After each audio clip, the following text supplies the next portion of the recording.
Welcome to the only place where real, raw, and vulnerable conversations happen with IFBB Bikini Pros to give you an inside look at their struggles, strategies, mindset, passions, and all of life beyond the stage.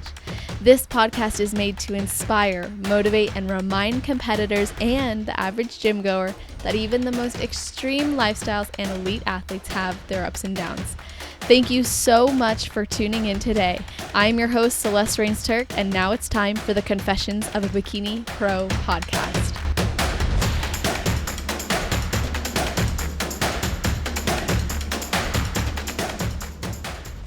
It has been 6 years since Confessions of a Bikini Pro podcast launched for the very first time, and I've done the math on that so many times because on one hand, it feels like it's been longer than that.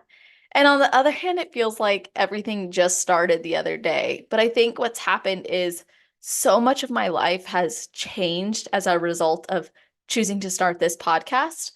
And it's almost like I can't imagine having never had the podcast.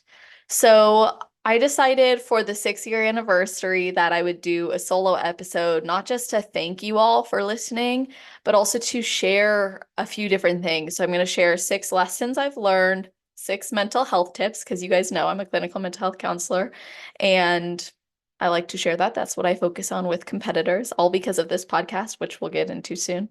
And then 6 goals that I have for this podcast, as well as just some different reflections that I've had. So I'll share 6 reflections. And I was thinking of doing other stuff too, but I'm going to leave it at this for now. And then maybe in the future, I'll do like some special episodes or celebrations for this more specifically. So first and foremost, thank you guys for being a part of this, whether this is the first episode you're listening to or watching on YouTube, celestial_fit, or if you have been around since day one.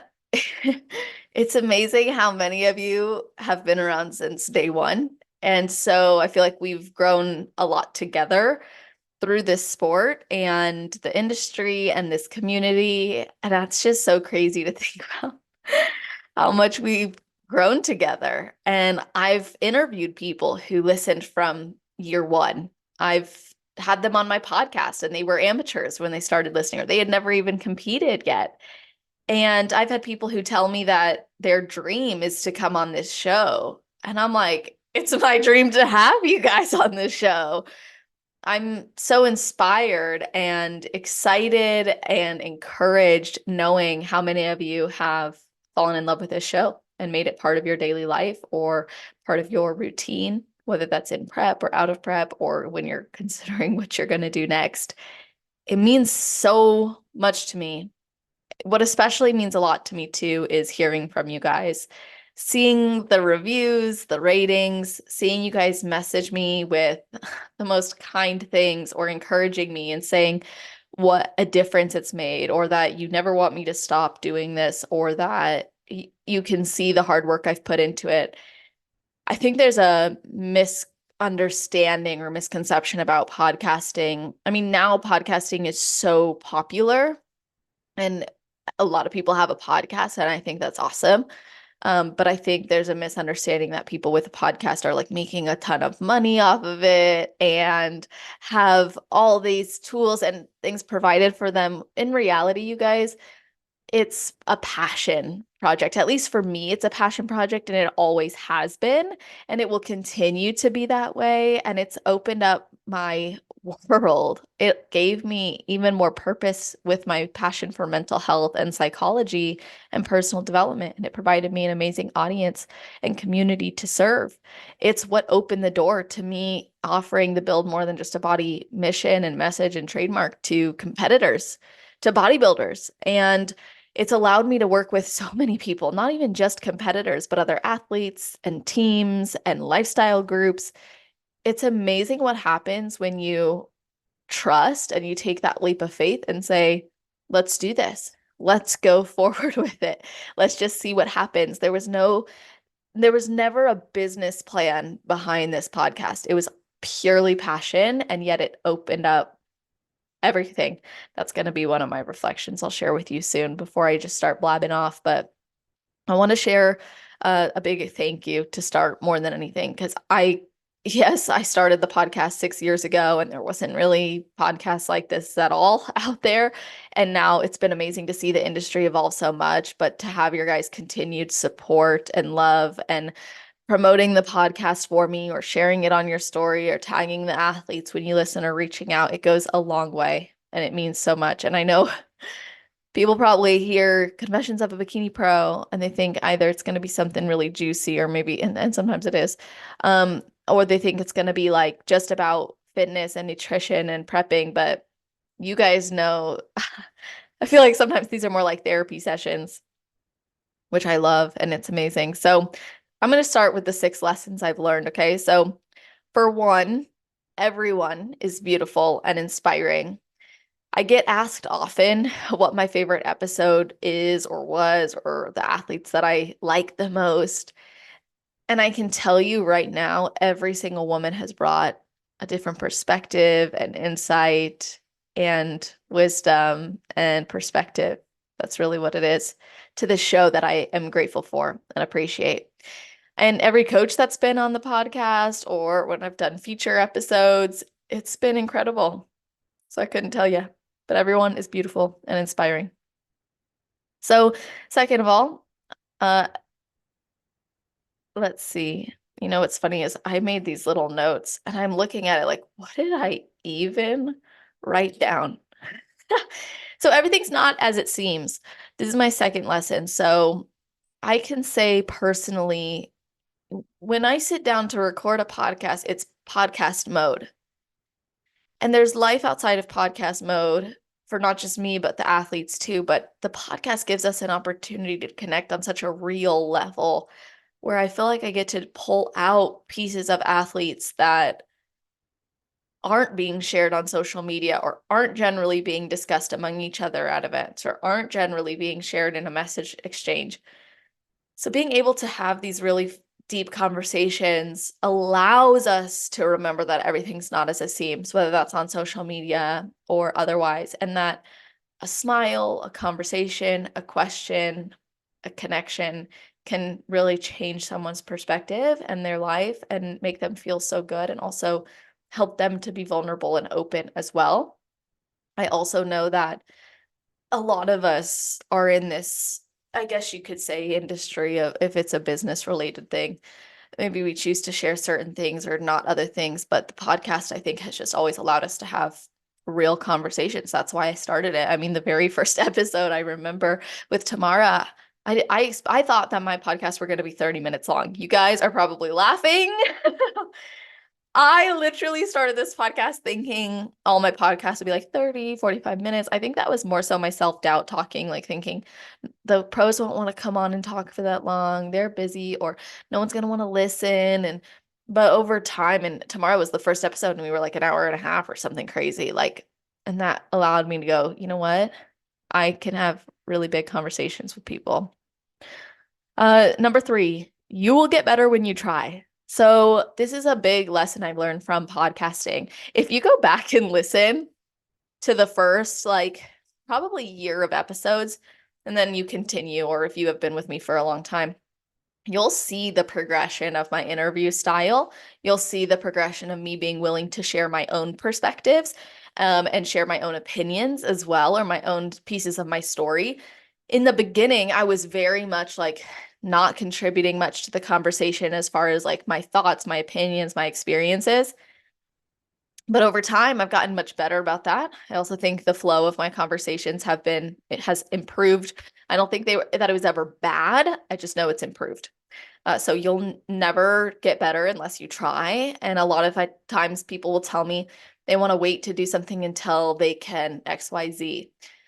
Oftentimes, if we are okay, there's this great quote by Jordan Peterson, which is "The fool precedes the master." Actually, if you look that up, there's a speech, like a little 2.5 minute video on YouTube with that. It's so good.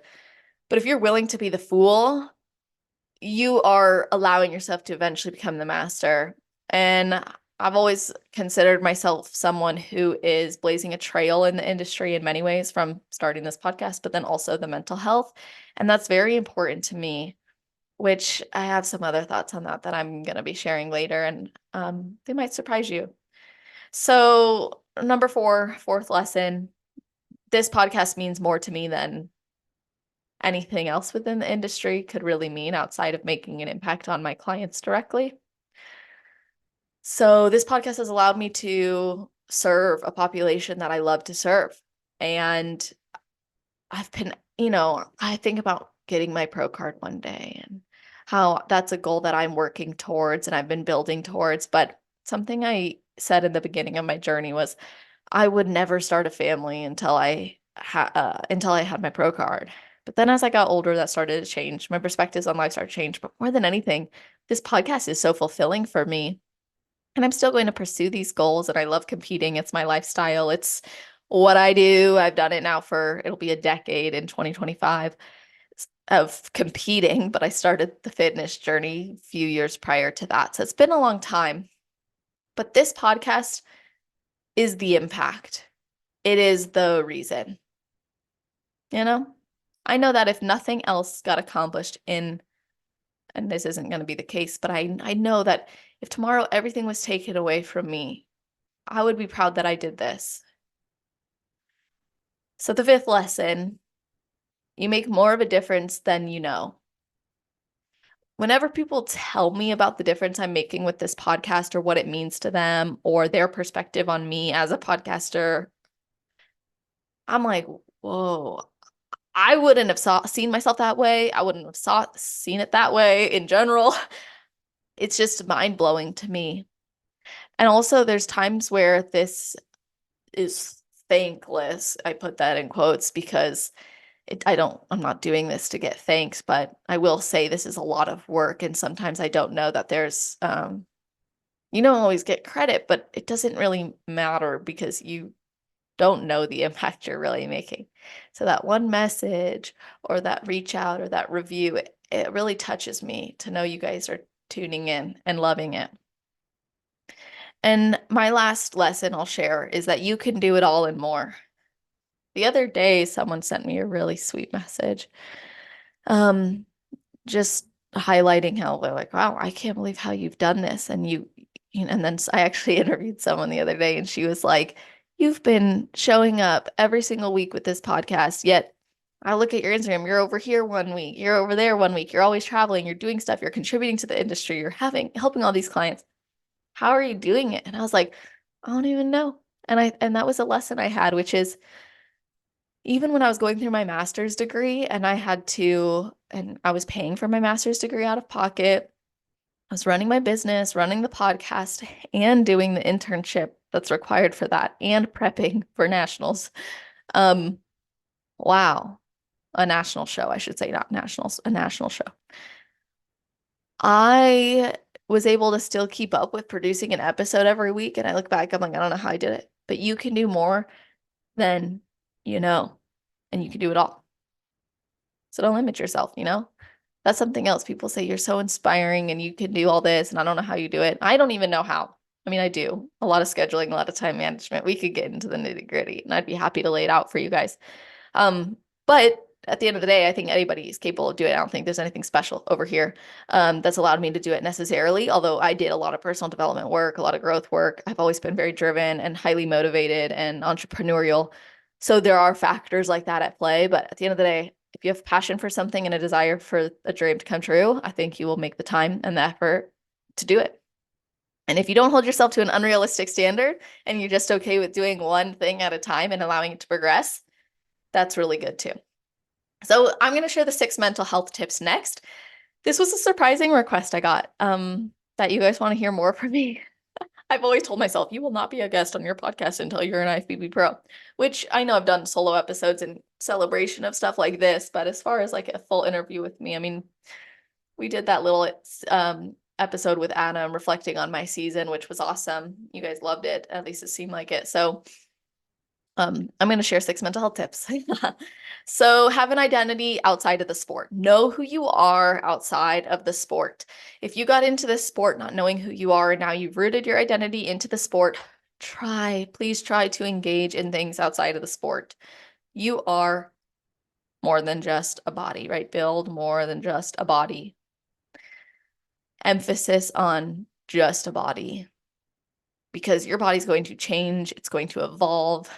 It's going to be rewarded one day and the next day not. You are more than that. You're more than competing. Competing has given so much to my life and continues to and will continue to, and I want to continue to give back to the industry. I also know that I have an identity outside of the sport. So I would encourage you to explore that and ask yourself, how would others describe me without bodybuilding? How would I describe myself without bodybuilding? Maybe even ask some of your friends. Number 2, don't wait to make an impact or follow your dreams. I kind of touched on this with the lessons, but a lot of times people think they have to wait until they win an overall, they win a show, they go pro before they follow through on a dream. My suggestion is, if you have a dream in your heart and you're qualified and capable of delivering on what it is you're promising, go for it. Don't wait for the title. Go for it. Number 3, follow and promote your values. So without ruffling feathers, I think there are things in this industry that may not align with everybody's values, and it can be very easy to feel like you need to mimic what others are doing and being rewarded for. And I've been there where I would be like, oh, I got to pose this way because that's what we're doing. And then it didn't feel right. And you look back and you're like, that wasn't me. So I highly encourage you to know your values and follow and promote them. And I say promote them because as women, we are more likely to model other people, especially in an upward comparison. We are more likely to model other women who are being rewarded positively in the way that, or reinforced positively in the way that we wish or seek to be, or that we perceive as better for the industry or whatever it is, we're the community we're part of. So follow and promote your own values. You will find people who align with them more. You will feel better about what you're doing. You will feel more congruent with yourself. And that's very important. Number 4, remember that data is a tool. And also remember that tools are tools. So what does that mean? So all the data you track, macros, sleep, weight, measurements, whatever it might be, those are all tools. They are not defining factors. Data does not define you completely. So we want to be extra careful to see a tool as a tool and not as something we rely on.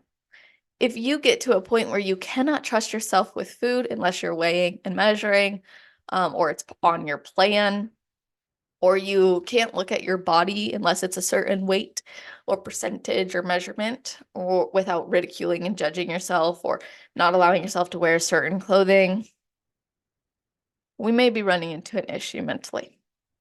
So focus on the fact that data is a tool and tools are tools. When you start to develop an over-reliance on something, it's very important to step back, reevaluate, and challenge that. Number 5, gym is not therapy. Therapy is therapy. Gym is not therapy. The gym is a great place to go. Blow some steam off, get totally focused. Like, I know that when I'm in the gym, all I can focus on is lifting that weight. So it's a great way for me to disconnect from all the other demands of my day. And when I lost my mother, it was a really great way for me to keep in a routine, to do something for me. And I don't even know what my workouts were like at that time. I can barely remember anything from that time. But it was something that gave me routine and structure, and it was something I could do for myself, and I could go somewhere and let it out there. But you still have to do the inner work. And to say that the gym is your only coping skill, you're going to run into some problems, I'm sure. So number 6, do audits. Audit your life. Audit your prep. Audit your improvement season. Audit your approach. Audit your relationships, your work, your time. Complete audits. So we don't want to live a life of reactivity where we're just kind of, okay, what's next? What's happening next? I got to go do this. I got to do that. Let's do an audit on what was your prep really like? And is it something you could do again and moving forward, or is there something that needs to change? Did something about your prep make your improvement season a bit more difficult? Maybe something you didn't do, maybe something you didn't focus on, like maybe you swept all your emotions under the rug and then it hit you post-show and then you didn't have any coping skills, so you turned to food and so on and so forth. So do audits so that you can find ways to improve and progress. I think the key to longevity in this sport is having your mental health in check, first and foremost, and also choosing a pathway that is challenging in a way that's rewarding and builds efficacy and resilience, but also not so challenging that it turns into a judgment, criticism, diminishing returns, and wanting to pull back or go the complete opposite end of the spectrum because you feel like a failure. So those are my 6 mental health tips. I'm happy to expand on those for you guys. I didn't want this episode to be super, super long. So now let me share 6 goals for the podcast. So number 1, you guys, I have a studio in my house. I was thinking of recording this in there. I'm gonna be honest. I'm overwhelmed by that studio. Not in a I'm not gonna make it happen type of a way, but I got into podcasting for the podcast, for the conversations, not the production. So that's something that's been interesting for me. I honestly, when I launched the idea of Confessions of Bikini Pro Podcast experience, and this is the goal is to have these experience episodes where pros are coming over to my house, we record the episode, we record them making their favorite meal, we record them working out or us doing something together, posing, whatever it might be, just a day in the life, really. You know, I had this idea and I was so excited about it. People seemed excited about it, but I'm like not, so people can be excited about it without making efforts for it. And I hope this doesn't ruffle any feathers, but it's just the truth. So I have to take responsibility for the fact that I made that studio. I invested a lot of money into the studio, a lot of money. If you guys know how much a really good camera costs, times that by 3 because I have 3 of them. And then you got to get your audio set up and everything. And it's just become overwhelming. And it made me realize this is one of my reflections. So maybe I should just share it now. But it's made me realize that more isn't always more. Now, that's been a consistent lesson in my life lately.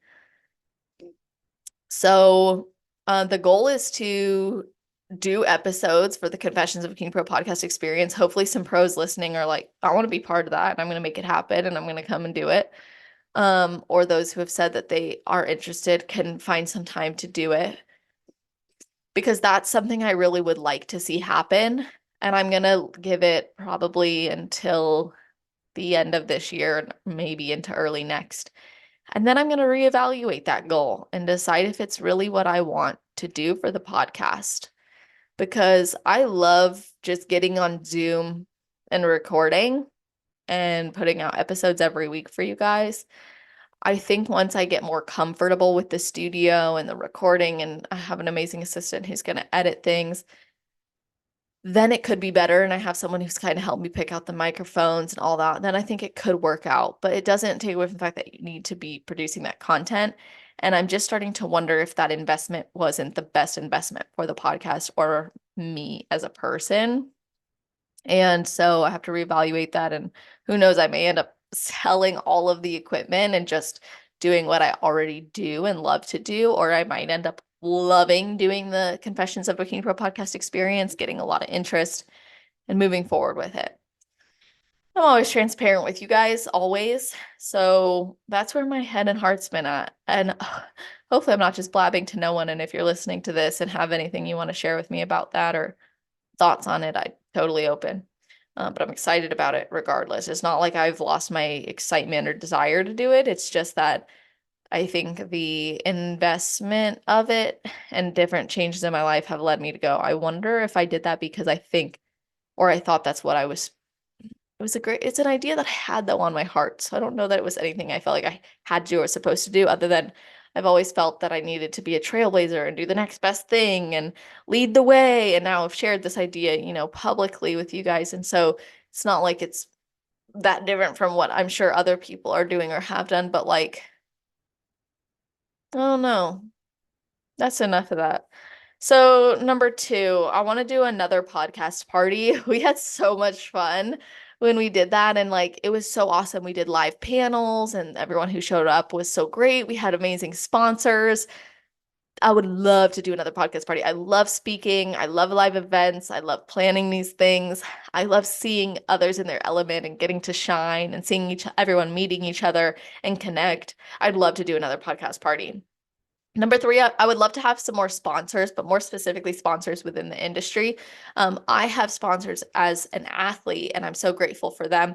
And I get the opportunity to run little ads, as you guys have heard on this. That's my own choice, by the way. I'm not getting paid by them to do that necessarily. It's just I'm doing that because I have codes with them and it helps me to do this.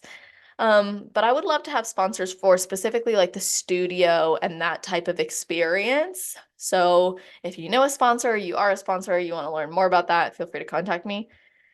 I want to continue to do weekly episodes, and I really don't foresee myself ever stopping doing this podcast. That's something else I want to make clear. As my life changes and evolves, I don't ever see myself not doing this. I want to, and what I'm hoping for, and this was part of what motivated the idea with the experience too, but the podcast is this too, is I hope that in 20 years, people look back and they find Confessions of a Bikini Pro podcast experience with, let's say, Jennifer Dory, and it's Jen Dory's episode from, I think we recorded in 2019, maybe the second year of the podcast, maybe it was a while ago. Or they see Jessica Wilson and all these amazing people I've had on, but I'm saying like everyone's making history in this sport, but I want Confessions of a Bikini Pro to be like a history book for bikini and that evolution from 2018 all the way to 2038. Here's what's happened.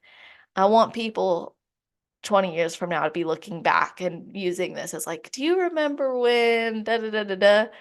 Because we look back and we don't have a ton of content to look back on necessarily.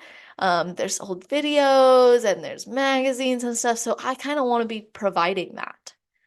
So continuing this and documenting it and showing people that no matter who they are in the sport, they're important, they're valuable, they're worthy, and they're more than their body. And that is the platform I get to provide, is a place for athletes to tell their story. And I wanted the studio specifically, part of that goal was I wanted people who maybe don't get to do something like the road to the Olympia with the IFBB, or they don't get to go to Arnold and do meet and greets, and they don't get to showcase these things. Like I could provide that experience for them where they get to come and they get to have the spotlight on them. And it's not about because they're an Olympian or because they're an Arnold competitor, because they're winning the New York Pro, but because of who they are. I want pros to have that experience. So if nothing else, they know that their accomplishments and who they are as a person are still being recognized, rewarded, and celebrated. That's this podcast. I would like to continue to expand into other countries. We've made huge expansions, and I'm not just talking about like, let's just expand. I'm talking about even athletes that I interview and the listeners.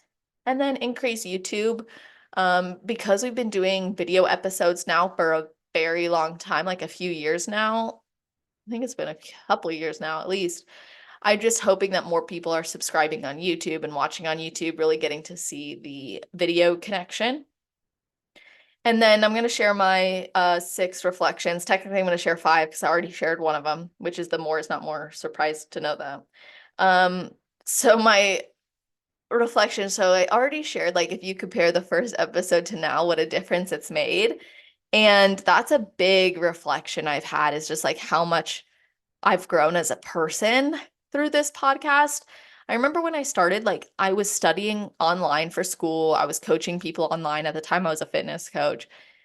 And everything I did was online. All my friends had gone off to college, and I was just going to the gym, going to the grocery store, and working online. Granted, that's still pretty much my life, but this gave me an opportunity to practice communication and social skills where I wasn't getting that practice or engagement, and it really filled my cup in that way. But it made me way better in social settings. Like I can go into a lot of social settings now.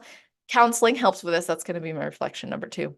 But I feel that I can carry and conduct very engaging conversations when both parties are interested in doing so. And there's just been a huge change. Like if you guys go back and listen, and or you've been around, I'd love to hear your perspective. So number two, counseling and podcasting are very similar.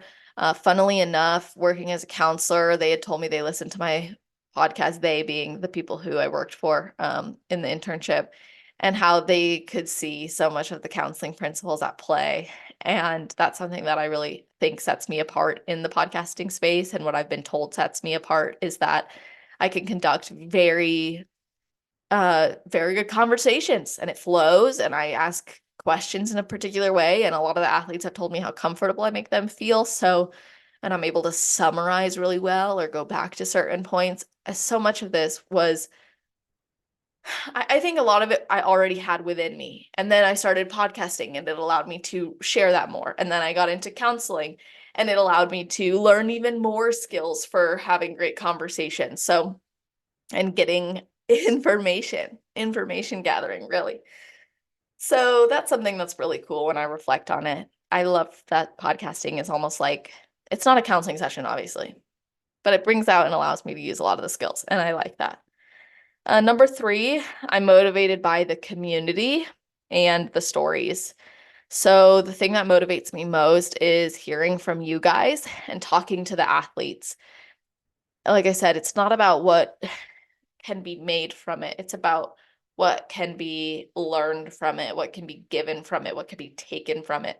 That's what really motivates me, is knowing I get to shine light on these incredible women. I've always said that, but I get to shine light on amazing women within this sport.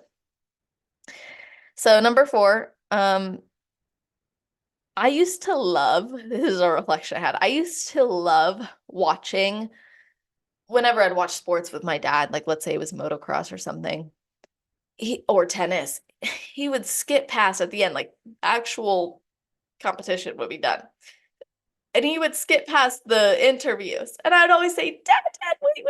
I wanted to watch that. I want to hear what they have to say. Excuse me. So from a young age, I've been very interested in hearing what's happening in the athlete's mind. What were they thinking when they won?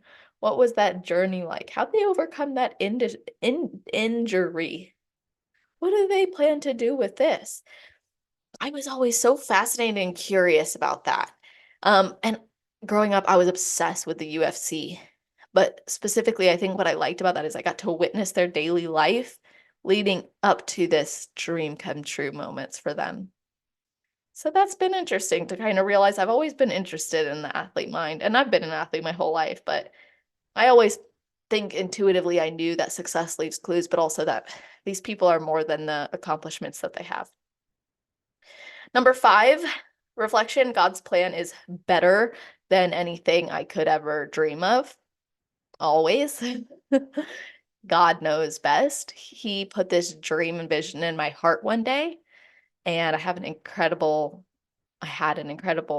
it's so weird. I had an incredible mother, but I still consider I have an incredible mom because she's still my mother.